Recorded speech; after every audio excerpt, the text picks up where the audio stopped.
joining us. I'm Paul Wilson. And I'm Chris Ehmke. And this is Diesel Performance Podcast. Guys, we got a great episode today put together. Chris and I are going to be going through stage 1, 2, and 3 of all the 5.9 Cummins. That's a lot to handle. It really 5.9. There's a lot of different engines. We're gonna give some broad strokes. Yeah. Set the expectation here. We're pretty mediocre at it, so you'll be excited for it. No, it's great. We got a lot of good content put together. Yep. We'll talk quite a bit about a lot of different options and when and why we made those recommendations. Before we get into that, I want to give a shout out to our sponsors.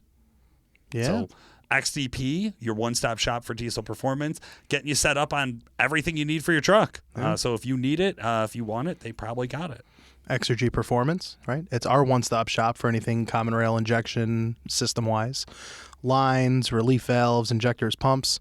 Definitely a good product. They've been a staple in the industry for years in the aftermarket performance or even like stock replacement stuff. That's right. So, that's who we use. We use their additives. We use their fuel systems here. And, there's usually, as we talk to competitors in a big scale, usually those competitors, in diesel motorsports have Exergy components for a reason. Yeah, all the badasses. All the badasses. Yeah, all the badasses.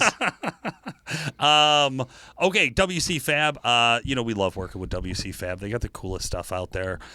They have the custom powder coating, which means you get the color and anything you want. It's awesome and it looks amazing. But they also have a lot of really, really cool high flow bundles that are still able to work with your truck in any sort of configuration to make it look awesome, make it run awesome, and get that truck full of cold air. And we know that's what diesel trucks love. Tell you what, I just saw a post from the guys over at WC Fab recently showing off their L5P manifold up-pipe kits, sets. A real nice piece. They offer manifold and up pipes for your 01 to 16. Then they have an exclusive, L5P, 17 up. Real nice pieces. They make them in-house, machine them and all. Love it. And, of course, last but not least, Calibrated Power, home of DuramaxTuner.com. That's where Chris and I work every day. We love it over here.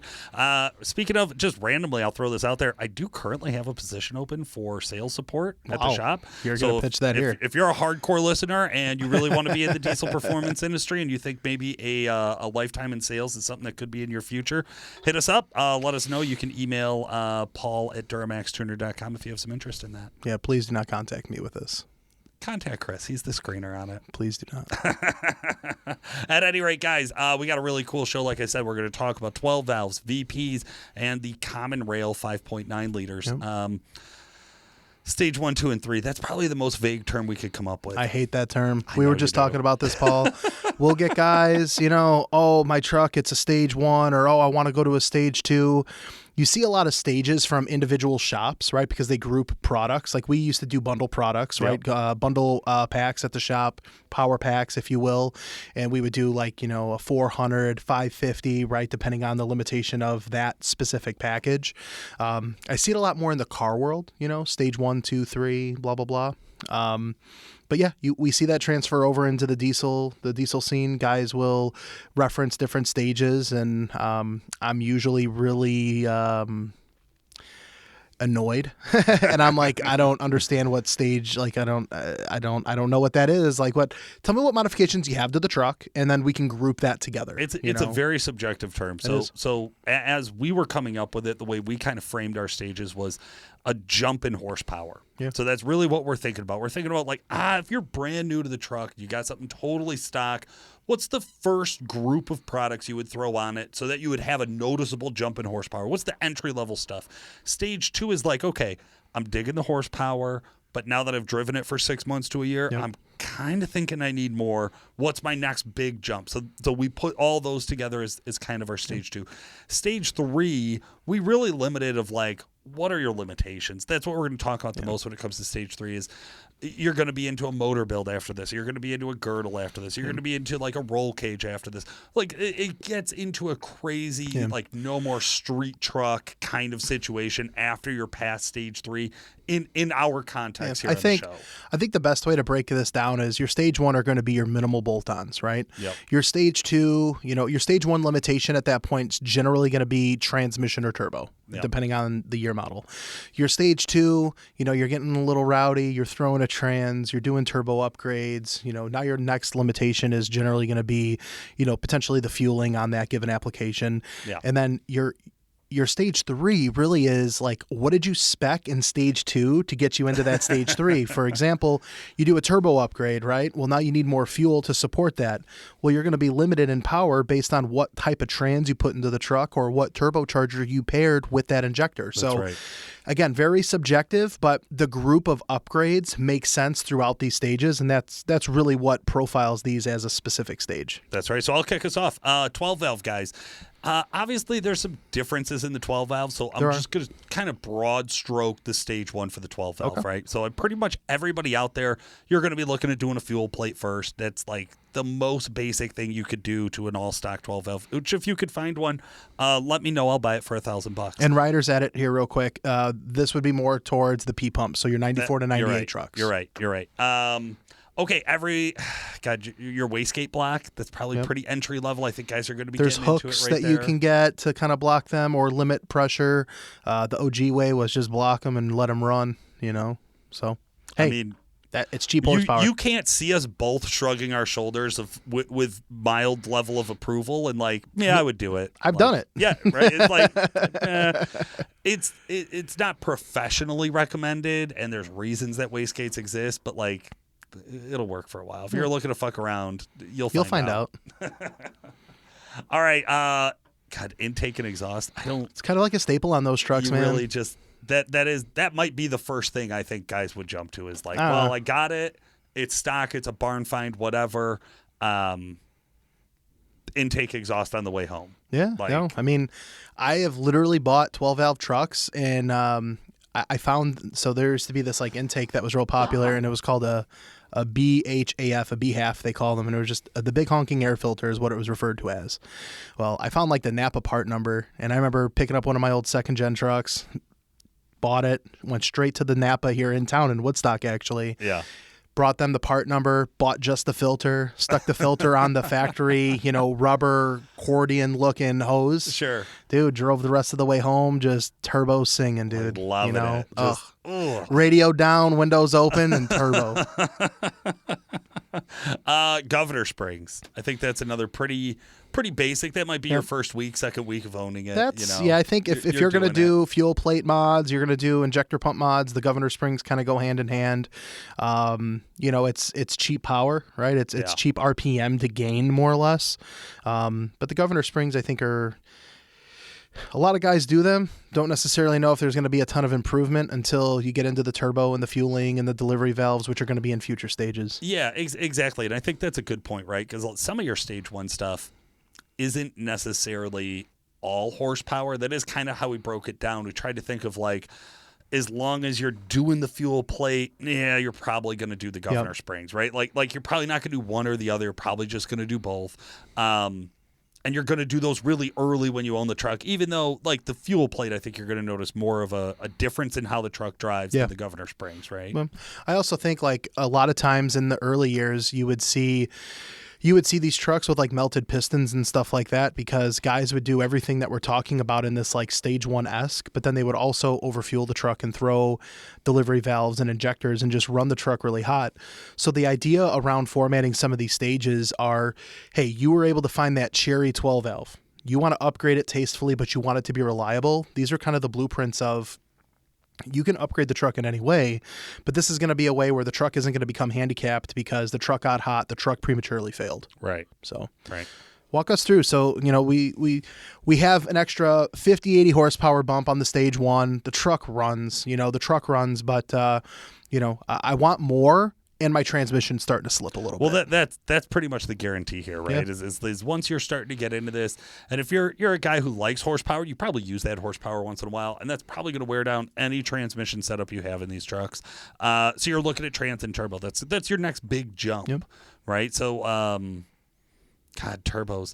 Walk me through it, Chris. What do you think a good, tasteful, daily driver 12-valve turbo upgrade is? Well, I mean, back in the forum, like back in the old days, man, we're talking 10, 15 years ago, it was really common to bolt on like an HX40 style turbo, or they're still floating around. You could do like HX35, HX40 hybrids. Really not that crazy of a gain, but, like it was an cool. upgrade. Yeah. Technology has definitely advanced. So, back in the day, you would either do something like that or like a smaller S300. Now, there's drop-in style chargers that, can really fit the bill of fitment and drivability. Over at the shop, even we have a couple different drop-in HX, HY35 style turbochargers that, depending on what kind of power output you're looking for, could, potentially, drive nice, tow well, and still make some more power. So the turbo upgrade really just kind of falls back on what kind of, power you're looking for. That's it. Yeah. So purpose. So what are you going to use this truck for? Is daily drivability more important to you than dyno? Because you'll get very different turbos, especially on this platform, and you're going to get very different results once we get up to that stage 3 of what that stage 3 looks like for you. If you're looking for just balls out peak power and you're going to do an S400 single on your 12-valve with still stock injectors and whatnot, like, we've seen it. Those trucks have come through. They drive a certain way. It's not the way I would want my truck to drive. But if you care the most about hitting a big number on the dyno and you're willing to sacrifice some of that drivability, you could choose to oversize your turbocharger. But I think one of the things that's important as we talk about this, we've talked about this in the past, you got to know what the purpose of your truck is. No, that's a big thing, and I think sometimes when you're starting to investigate what this is, you might not identify what's appropriate versus your purpose, right? Yeah. Because there's a lot of mixed information on the forums. There's a lot of mixed information on the internet about what drivability is and what works with what application. This turbocharger is good for 600 horsepower. Well, this turbocharger is good for 600 horsepower too, but those two turbochargers that can support that 600 horsepower are going to drive and perform drastically different. And then where you're located in the country too. Yeah. I think that plays a big role. Are you in a higher elevation? Are you at sea level? At sea level, you can tend to get away with a little bit more. Or even where you're located as far as East Coast, West Coast, like the way you would modify a Cummins 12-valve truck, in the middle of nowhere versus how you would modify that truck in the state of California, probably a little bit different, or you would be a little bit more aware. Agreed. So, and then the transmission, like that's probably what I would be looking at before the turbo. In all honesty, if the turbo's in good shape. If you were logical and practical, Yeah. but not I've been the me one, or you or most of our I've been one customers. to upgrade the part Sure. and then the trans fails and now I'm on a paperweight, right? So like I've been there. So I've learned the hard way.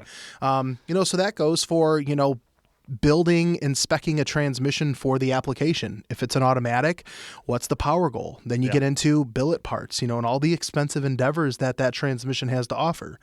If you were lucky enough and you bought a manual trans, realistically, if you can find those things these days, usually you're not paying much for a clutch upgrade. It's a fraction of the cost.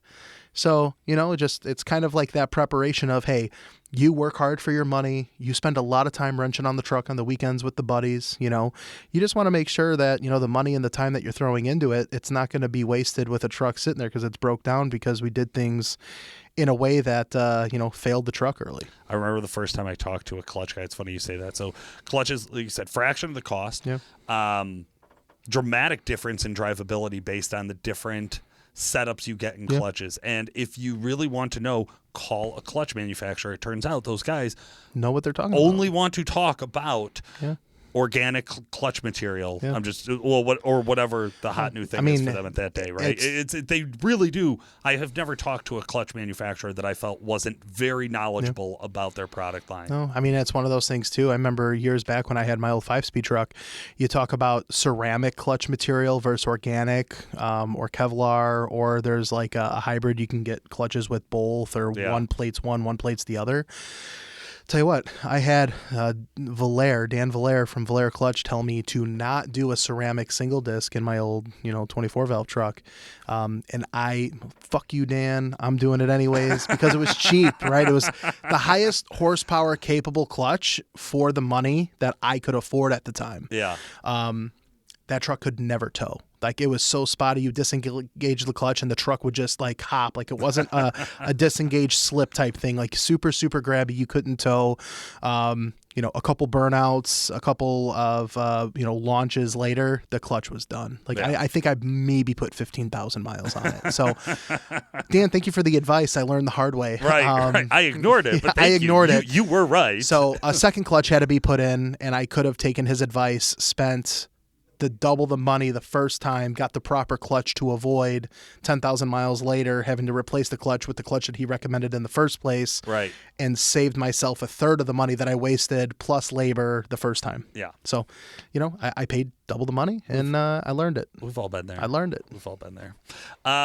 Stage 3, Chris, what do we get into? So I know for sure injectors, but there's a whole bunch of other things on these trucks that I think you guys start to tamper with. Usually in any of these engines, when we start talking, injector upgrades or in the mechanical delivery valves as well, that's usually when I'm going to start talking head bolts to head studs. Okay. I'm going to talk valve springs. Okay, because remember, in the stage 1, we might have done governor springs, right?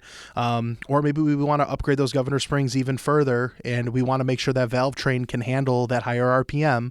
So it's usually, push rods to support the added pressure of the spring, upgraded valve springs, and you kind of pair that to and spec that to the turbocharger configuration and the type of RPM you're going to spin.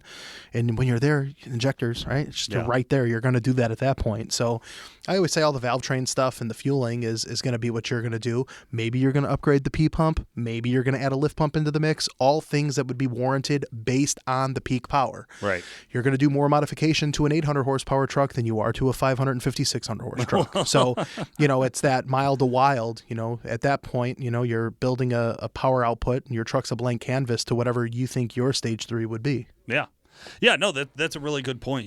Stage 3, like we said, this is running you up to the limit of crazy, right? So once you go past this, it's a full-blown addiction, right? So I think that's the difference from a hobbyist.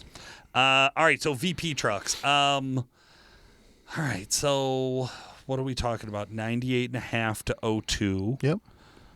24 valve. Yeah. VP pump. Yeah. This is the rotary style pump.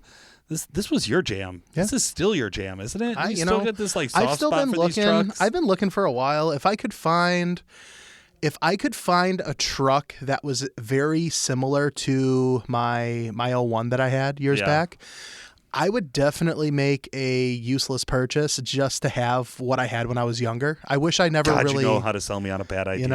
I love a useless purchase. I do regret, really hacking up that truck. I do know the owner of the shell. He put a common rail engine in it. Super, super cool. But, I'm around common rail all day long. A VP motor just, resonates with me because that's really how I got started in this space. Yeah. So definitely something that I have a lot of experience in. Wasted a lot of money when I made no money back then in learning. So, the platform I resonate well with. Now you kick these off pretty much the same as a common rail. You kick tuner, intake, exhaust. That's like, I think again, on the way home, that's the shit you're ordering. Yeah, it's that Edge comp box. It's that Quadzilla adrenaline, It's going to be that intake, whether you want to do a filter. That was the truck that I drove that I did the filter with. And then the exhaust, depending on how wild you want to get on an exhaust. The one thing that I would generally... You got to put a stack on these. I had it. Yeah, I had it. I got it. The one thing, that we have on here that, I would consider, like if I was talking to a customer that I would consider educating them on, these trucks do have a lift pump, but they do become faulty, and the VP pumps do fail due to inadequate pressure being supplied. So I would even probably throw a lift pump early on this truck to save yourself a premature That's like one of those learning pumps. things. That's one of those Exactly. bad teaching moments of like, it is. It I've really did it wrong. It is. Put the money in and just play it safe. If you plan on keeping the truck and it's a good truck, you're going to throw the money where the money needs to go. If you're going to spend $700-800 on a tuner, you're going to spend $700-800 on a lift pump. Especially considering it's 2023 and you're buying a VP truck. That's 22, 24 years old, right? Yeah, you just it's crazy to think like that. Like you could have been born in 02 and this truck would still be 20 fucking 1 years old. Yeah. So just all you guys out there shopping right now on Marketplace because you heard this and you're like, oh fuck, Chris likes Cummins, like I'm gonna go get a 24 valve too to be like Chris. Just pump the brakes. Remember, whatever that purchase price is of the truck, this is the shit that like guys do right away. Yeah. Right? Because driving a stock 24-valve truck in the year of 2023 is a very dated, very unappealing. It doesn't feel as cool as you thought it would on the way there when you were shopping for it on Marketplace. I'll tell you that right now. No, definitely. Okay, so that kind of gets you into the basics of stage 1. Stage 2, transmission turbo. So it's a Cummins. It needs a transmission pretty much if you're looking at it. Yeah. Similar to the 12-valve, Yeah. auto spec it accordingly. If it's a manual, a clutch, spec it accordingly. Those are pretty... Turbos, no, you pretty much go to a 12-valve style turbo on these trucks. They're like, I know like our HX35, HY35. Yeah, the HY35 is like the early 12-valve, and then HX35s were on 12 valves just as they were on 24 valves. Yeah. So that turbocharger is a cross-reference, across those years. So, yeah, there's tons of turbo options that are on the market for those. It's crazy, us in the aftermarket and the stuff that we do, it's crazy to see some of the companies, there's us, there's Fleece, BD, a couple others, that they've invested into the old platform for drop-in style turbos because of the drivability characteristics. This is something I openly mocked our boss about. I mocked Nick about getting into doing the HX35 Stealth 64 for his 24-valve that's down in the shop. And I was like, I don't get it. Like, how many of these trucks could still be on the road that want a drop-in charger? It's impressive when we see how many we... And then it's like super popular turbo, and guys love it, and the feedback about it is great. And I'm like... But how are there still trucks left that need a turbo? Well, I think it's crazy that you say that because we're located here in Northern Illinois, right? Like Rust Belt fucking Central, right? Yeah, you got 10 years before it rusts apart. Exactly. Like if you're lucky. Yeah. If you're lucky. If you wash it. So it's crazy to me, like, we took a trip recently. We went down to Nashville, Tennessee, and you go down the back roads. Me and my girlfriend went to a couple wineries and stuff like that. Big brag. No, not a big brag, but you know how many second-gen trucks were floating around? Cherry. Just cherry. I know my dad lives in northern Arkansas, and cherry. Same situation. So, we know, when you go out west and stuff, they treat their roads differently when it snows and stuff like that. So there is a wide range of area where these trucks are still preserved, and those things still do exist. Blows my mind. All right, so if you're doing the turbo, you're doing the transmission, all the same recommendations on the transmission. I generally on these say overbuild. If you have the option to go with whatever the options are of billet, just if you can afford it or, your girlfriend's parents can afford it, like just do it. Bro, if you never stole your girlfriend's parents' credit card to pay for a truck part, you're not a real fucking Cummins fan. never done that. That's wild. Just playing. The one thing you haven't talked about is the big C logo. Yeah, okay. Well, I was building when's up. the stage for that? What stage does that mod come in? It's next. It's literally next because once you've done the turbo and the transmission, you are officially a Cummins enthusiast. Okay. And straight pipe. Well, you have to have straight pipe. Yeah, if it's a muffled exhaust, you ain't shit. Bitch. It's got to be straight pipe. Agree. Totally agree. $1 million question, Paul. Yeah. Sideways or straight? Are you doing the Cummins angle? Are you doing the Cummins sticker on an angle in the back window? On an angle. Okay. Yeah, big because it's so big. Yeah. It's your Cummins seat needs to be so big that it takes up no less than a 1/3 of the back window. You have to. Otherwise, you're not a real Cummins enthusiast. No. Don't do any little sticker bullshit. You're a big C, big C sticker. Big C. For our listeners, Paul, you were making the gesture of the size of the C with your hands like anyone can see you. Right. So only I get this humor. I'm enjoying this. It's for you. It's all for you. So the big C, stage 2, you're saying? Yeah, for sure. Stage 2. For sure. Here's the thing. There's too many of them bought when they're really stage 1s. I understand. And being a stage 1, you're not really a diehard yet. No. You're trying to earn. You're trying to front street credit. Yeah. When you're going down the road. Yeah. You're trying to buy clout. I think is what kids these days would say. What does stage 3 look like on that? Okay. Stage 3. Hold on. Where do you get into head studs on? Because we're on VP right now. Where do you get I treat it the same way. I usually do studs when I do injectors. Unless they prematurely fail because the truck's had a hard life, I want to go in the valve cover one effing time. All right. Like, I don't want to do it twice. For all of our listeners, I'm no mechanic, but I can work on these. Fire ring, O-ring, where I are we at? I mean, that's wild. Like, you're talking big power at that point. I think for the standard, I'm going to tow on the weekends. I want to drive it. I want 500-600 horsepower. Like, I personally wouldn't. There are shops and other guys that would recommend otherwise. I've heard fire ring like anything over 700 horse. Yeah.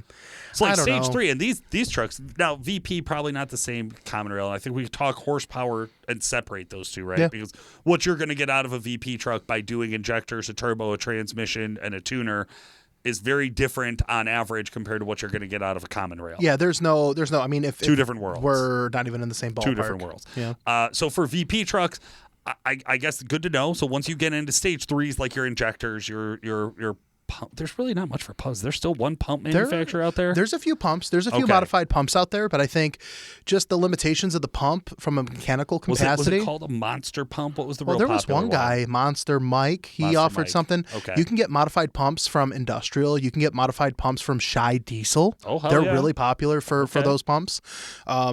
But from granted, it's been years since I've been in that. The most like reliable pump was just like a standard output stock VP44 pump. Yeah. You know, so maybe times have changed. Maybe there's someone in that side of the business that have started to revamp what that is.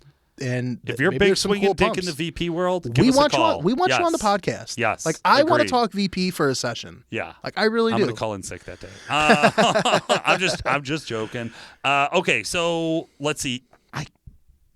Coolant Bypass. Are we getting into that on the VPs? They still fucking around with that. I know that's big on the common rail. I've done a couple on those trucks. You know, it redirects the coolant back in the back cylinder of the motor, so you get a wider, a more even distribution of coolant across all 6 cylinders. Yeah. We see a lot when Cummins engines fail and fatigue over time, especially in the common rails. You'll see like the rear cylinder 6. Tend to get a little toastier than the front cylinders. Yeah, it might not be fucked, but it's not gonna definitely be fucked, had but more wear than the rest. Usually that's where it is. So, you know, the coolant bypass allows for, you know, the redirecting of coolant in the cylinder 5, cylinder 6. So, and I think, too, you could throw some of these, you could kind of push around. It's like, well, when are you in the truck? How far are you going? If you're only doing trans and turbo and you're really not doing anything else on stage 2, you're probably not going to do the coolant bypass at that point. It's probably better off just waiting to do the injectors and do it all together at that shot. And that's how you're going to do the build. That's fine. It depends how cautious you want to be. But all really, depends. as you get into stage 3, now we're talking injectors and pump. You're talking like you need to know the limits of, again, what your turbo system is, Right. what your pump system is, like what do you realistically have before you throw tons of fuel at it? Once you're in a stage 3-esque, you know, type setup, like you've already identified the purpose of the build. You've identified, hey, I want X amount of horsepower. This is how I'm using the truck. Maybe you have a truck to tow this truck and this is your show truck, or this is your, you know, I'm going to take it to the drag strip truck. Or maybe this is your truck that, hey, I use it on the farm. I haul hay. I use it to, you know, tow toys around or whatever. Those are going to be 2 very different style builds per the application. So, you know, it just really falls back on, you know, what you're using that truck for. Absolutely. And as we move on to the common rail stuff, I think it's important to keep in mind that with common rail, we're going to potentially create a lot more horsepower than anything we've talked about. So you're bang for the buck on what you're buying. Like throwing a tuner on your VP compared to throwing a tuner on your common rail is going to be a big difference. Well, I also think of the baseline, right? Like the lowest horsepower common rail was 305 horsepower, right? So 305 horsepower out of a common rail is almost 100 horsepower more than the second gen 24 or the 12 valve. Now, those differ, right? There's 215 pumps, there's 180 pumps, 160 pumps, stuff like that. So you're talking bare minimum baseline of 100 horse plus. So, you know, yes, we're going to be able to create more power, but these trucks started with more power from the factory. Right. That's a good point. That's a good point. Stages are real similar compared to the VP, like we said. So tuner intake exhaust, pretty much your first stuff. That's your stage 1. Absolutely. I don't think you can go on to stage 2 unless you have WeatherTech floor mats. And I do mean name brand WeatherTech, the most expensive option floor mats, because every one of these trucks I've gotten into could have rust on every panel. Guarantee they got the nicest floor mats I've ever seen. And usually with that, once again, the C logo. Yeah. Logo. Yeah, you got to have the big C. Usually when you get into the stage 2 with the common rail, from my end, a trans is the next thing because the turbocharger system has more to support. The fueling system definitely has more to support. You do up to like 520 on a stock turbo? Oh, yeah. Yeah. Oh, yeah. For the most part, 530. We've seen a ton of trucks in the 530 range, 520, 530 on stock charger. So we know we're going to have to address the trans. We know we're going to have to build the automatic to, handle the abuse or put a clutch. Yep. But what's unique there is now you take that truck and all you have to do is you already have the trans, you swap out the turbocharger. That truck's going to be close to 600 with the proper or appropriate tuning. Yeah. Which is crazy. Now this is where you could potentially pepper in, coolant bypass, or you could throw in a lift pump. These trucks do have factory lift pumps that are pretty adequate. Right. But, that's where you could throw the money. If you're going to go to stage 3, this is probably a good time to throw like lift pump and salt. All the supporting mods. Probably the way supporting to go, mods right? are going to be there before you dive into that stuff. So the truck's ready to take it. Dumb things that I think guys forget about doing before they jump into stage 3. In general, this could be across all of these models, and probably if we do Duramax and all the other brands as well. Brakes, suspension, shocks. Why would I do that to a 25-year-old truck? I just... most of these also right around stage 2. I'm like grinding my teeth so hard right now. So most of these around stage 2. This is also when guys throw on rims and tires. Probably even before stage 2. I see a lot of stock trans, stock turbo that's trucks. Kind of like one of the things, it's right? Like basic, right? That's that personalization of your truck. Yeah. You bought a blank canvas. You want to modify it to be your own. The best way to express that: window tints, Cummins logo, all joking aside. Yeah, no, for real, change up a couple of the cosmetics, headlight, taillights, but wheels and tires are a big thing. And what a lot of guys do is they put a big tire on a stock trans. And then they throw a tuner at it. Yep. And then now their speedo's correct, so now they can see how fast they're going, which is usually a sad thing to see in a data log. And yeah. And then the log was recorded in Mexico. Right. No geo tracking in that. But yeah, so you see this situation where they burn out the trans, and then again, if you're going to go big in the future, well, you could probably get away with doing like an upgraded drop in, and then if you really want to hit stage 3 hard, where we're starting to get into injectors, maybe that's the time you also throw a twin kit at it. Common rail, what do you think a common rail stock block is good for? Like I throw the turbo, the trans, I do all the supporting mods, I do the injectors and CP3, I go big, I go like 12 mil, 150 overs. Okay. What do you think the stock block is good up to? I mean, I think there are guys, right? And this is probably one of the more controversial topics in the Cummins world. Oh, I know. We've had trucks 1,000, 1,200 horsepower, right? And we've seen those trucks stay together, surprisingly. Until they didn't. I just want to know every one of those guys that I know that's hit that number on a dyno or even multiple dynos. I don't know of anybody that it hasn't ended with eventually letting go. So do you remember one of our customers, one of my good friends, John Flamont? He had a white 4-door 06. That truck had probably 80 or 90 low 10-second passes between 10.3 and 10.6. Okay. That truck was put back to stock and sold. The motor never came out of it. So, there are those guys. Okay. Those do exist. Yeah. But, I mean, I think torque is the key player here. Torque's what's going to hurt these engines. Pluck a rod out the side, what have you. Right. So, it depends. I think if you're going to go single turbocharger and you're going to keep that torque out of the bottom end, you could probably do, 850, maybe 900, with a creative tuner doing what they need to. If you're going to go twin turbo, you're going to get that real quick spool. You're going to do a stock over a 75, a stealth over an 80, something that you're going to have a real wide power band, something that comes in really heavy down low, maybe 750, right? Just because of that torque number. So I think it just really comes down to playing with the torque and where it comes in. Yeah. But, usually I would say 700, 800 horsepower. Okay. That's I was thinking 800, 900. I think that's what I've told people, right? You could push it to 800, 900. I'm not going to promise it's going to live forever. The harder you work it, the shorter its life is going to be. That's just what it is. But we've seen a lot of guys at that, somewhere in that range, somewhere I think we both agree, somewhere between 700 and 900. It's crazy to look back now, Paul. You can do it, and it's not It's not the end of the world. It's crazy to look back now. Like, we've been here now, me 9 years, you 10 years. And it's crazy to think of that window of like 14 to 17 that everybody had stock bottom end 1,000 horsepower. It was Cummins. a big like that's deal. all you had. Like, I got 100, 150s, Yeah. big single turbo. Like that was a thing. S400. Yep. 12 mil pump. I remember when 12 mil pumps came out. That's how old I am. Yeah. So like, like it's nuts to think. I remember selling a 12 mil pump to a guy, and I'm like, you don't like, we could just do a 10 mil. It's no problem. He's like, oh, I heard Exergy has that 12 mil out. I was like, yeah, they do.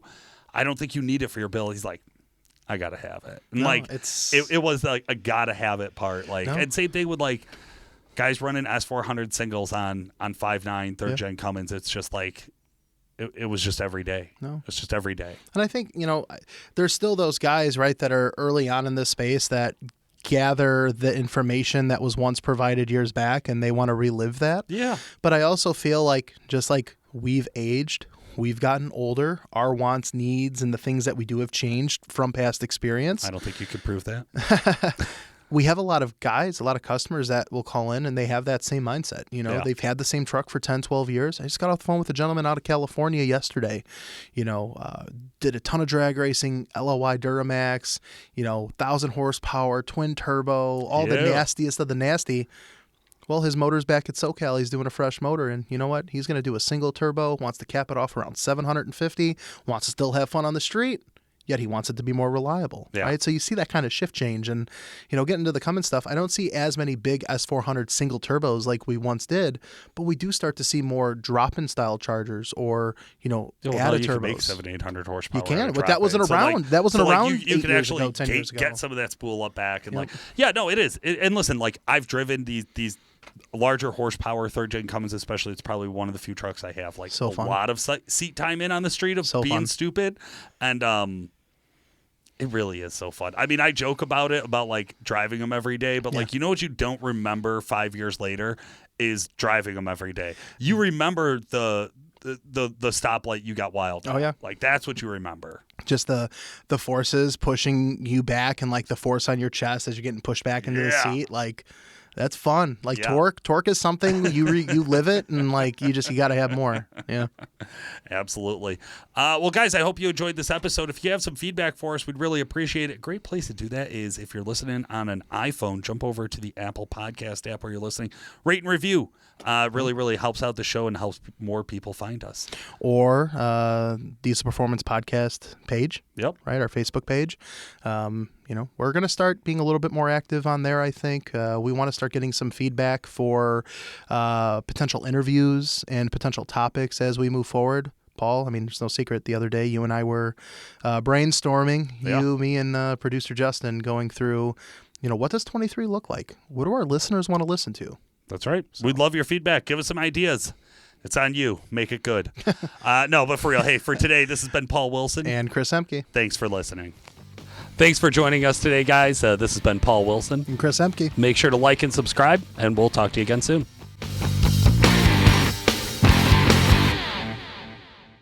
Yeah, all the badasses.